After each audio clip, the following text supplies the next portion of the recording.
மியான்மரில் நிலநடுக்கத்தால் உயிரிழந்தவர்களின் எண்ணிக்கை 2056 உயர்ந்திருப்பதாக அறிவிக்கப்பட்டுள்ளது.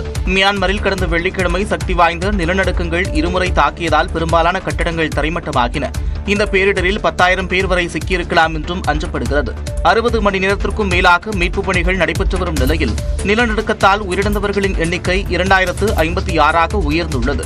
சுமார் 4,000 பேர் காயமடைந்திருப்பதாக அந்நாட்டு ஊடகங்கள் தெரிவிக்கின்றன. இந்த இயற்கை பேரிடர் தொடர்பான செய்திகளை சேகரிக்க பன்னாட்டு பத்திரிகையாளர்களுக்கு கட்டுப்பாடுகள் விதிக்கப்பட்டு வருவதாகவும் தகவல் வெளியாகியுள்ளது.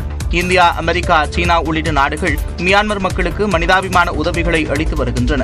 மீட்புப் பணிகளில் சர்வதேச குழுவினரும் உள்ளூர் இளைஞர்களும் பெருமளவில் தங்களை ஈடுபடுத்திக் கொண்டுள்ளனர். வங்கிகளில் குறைந்தபட்ச இருப்பு தொடங்கி இபிஐயில் புதிய விதி என்று இன்று முதல் நடைமுறைக்கு வந்திருக்கூடிய மாற்றங்கள் குறித்து வரைகலை மூலமாக விளக்குகிறார் சிறப்பு செய்தியாளர் காயத்ரி.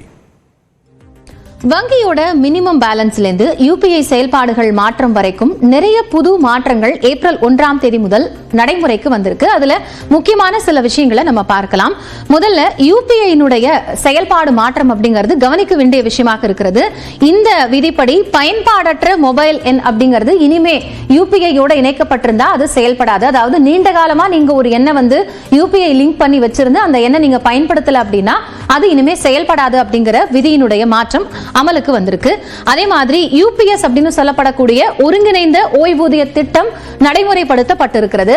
இதன் மூலமாக 25 ஆண்டுகளுக்கு மேல பணிபுரிந்திருக்காங்க அப்படின்னா 12 மாத சம்பளத்தோட அடிப்படையில் 50% அவர்களுக்கு கிடைக்கும் அப்படிங்கிற விதியும் இதன் மூலமாக இனிமேல் பொருந்தும்.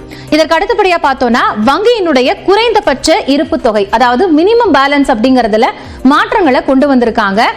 ஒருவேளை இந்த மினிமம் பேலன்ஸ் அப்படிங்கிறது ஒரு வங்கிக்கும் குறிப்பிட்ட தொகையாக மாற்றம் செய்யப்பட்டிருக்கு. அதுலயும் நகர்ப்புறத்துக்கும் கிராமப்புறத்திற்கும் மாற்றம் இருக்கும் அப்படின்னு ஏற்கனவே ஆர்பிஐ சொல்லியிருக்கு. அந்த அடிப்படையில் பார்த்தோம்னா SBI, Canara bank, Punjab national வங்கி இதுலலாம் அக்கவுண்ட் ஹோல்டரா இருக்கீங்கன்னா உங்களுக்கு இனிமே மினிமம் பேலன்ஸ் பற்றின இந்த மாற்றம் குறித்த தகவல் வெளியாகும். அதுவும் அமல்படுத்தப்பட்டிருக்கு.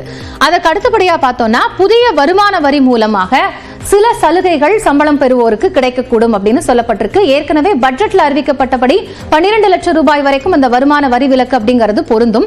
அந்த அடிப்படையில் பார்த்தோம்னா ஆண்டு வருமானம் 7 to 12 லட்சமாக இருக்கு அப்படின்னா அவங்களுக்கு ஒரு மாதத்துக்கு 6,600 ரூபாய் வரைக்கும் சேமிக்க முடியும். அதாவது டேக் ஹோம் அப்படிங்கிறது இதுக்கு முன்னாடி உங்களுக்கு எவ்வளவு இருந்ததோ அதுல இருந்து ஒரு குறிப்பிட்ட தொகை அதிகமாக இனிமே ஏப்ரல் முதல் கிடைக்கும் அப்படிங்கிறது தான் இந்த புதிய வருமான வரி சட்டம் மூலமாக கிடைக்கக்கூடிய சலுகையாக பார்க்கப்படுகிறது. அது மட்டும் இல்ல, இந்த ஸ்லாப் ரேட்லயே சில சலுகைகள் கிடைக்கக்கூடிய அந்த பெர்சன்டேஜ் நம்மளால பார்க்க முடிகிறது. 12 லட்சம் வரைக்கும் 0. அப்போ 12 லட்சம் வரைக்கும் இருக்கக்கூடியவங்களுக்கு 0% அப்படிங்கிற அடிப்படையில் பார்க்கும்போது 80,000 வரைக்கும் வரி சலுகை கிடைக்கும். 16 லட்சம் ரூபாயாக ஆண்டு வருமானம் இருக்குன்னா நம்ம ஏற்கனவே இருக்கக்கூடிய எல்லா விஷயங்களையும் உள்ளடக்கி நம்மளோட ஸ்டாண்டர்ட் டிடக்ஷனையும் கழித்த பிறகாக 50,000 ரூபாய் வரைக்கும் வரி சலுகை கிடைக்கும். அதுவே 18 லட்சம்னா 70,000 வரைக்கும் வரி சலுகை கிடைக்க வாய்ப்பு இருக்கு. 20 லட்சமாக இருக்கும் பொழுது 90,000 வரைக்கும் வரி சலுகையும், 25 லட்சம் ஆண்டு வருமானம் இருக்கக்கூடிய பட்சத்தில் 1,10,000 வரைக்கும் இந்த புதிய வருமான வரி மூலமாக வரி சலுகை கிடைக்கும் அப்படின்னு சொல்லப்பட்டிருக்கு. இதுக்கான பெர்சன்டேஜ் அப்படிங்கறத 0 to 13.2 வரைக்கும் வந்து அதனுடைய அமைப்பு இருக்கும் அப்படின்னு சொல்லியிருக்கிறாங்க. சோ ஒட்டுமொத்தமாக பார்க்கும் பொழுது இந்த மாதிரியான சில முக்கியமான அம்சங்கள்ல மாற்றம் இருக்கிறதுனால வங்கி சார்ந்து இருக்கக்கூடிய வாடிக்கையாளர்கள் அவங்கவங்க வங்கியை அணுகி அது தொடர்பான விஷயங்களை கேட்டு தெரிஞ்சுக்கிறது ரொம்ப முக்கியமா பார்க்கப்படுது.